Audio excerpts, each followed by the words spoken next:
For example, where we said that government will is the owner of the buffer, one of the things that they agreed is, as a result of them being the owners, they will clean the buffer.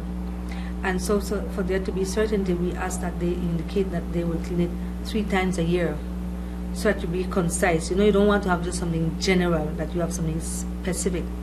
In the issue with the planting of the corn, they've defined the areas, and those, one of the details that went into that is that they will sign with Big A 5-year agreements, because those reserves are reserves like for cemeteries, schools, parks, and so.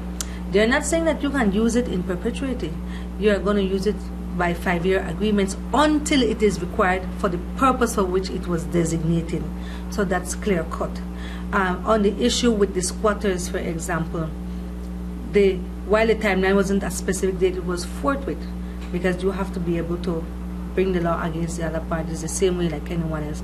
So I think we try to get as concise as possible, so that we don't have questions in the area about when you should do this or when you shouldn't do that.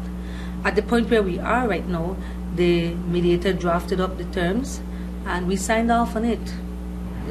Then the court, it will be taken to court and it will be converted into a court order. I don't see anytime soon a problem with it in terms of implementation. We've seen this before the courts for a very long time. Would you say that this is the end of the problem, or the issue that... Yes, it has to be the end. It has to be the end. The only issue is the cost. When the injunction was brought against Big A won the issue of cost, and that money is yet to be paid to us. Now, Big A was brought to court through Mr. Petillo.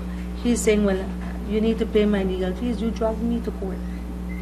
But because we couldn't reach agreement on that, we go back to the court, and the court makes a decision, because there are provisions in the rules how you deal with issue of cost.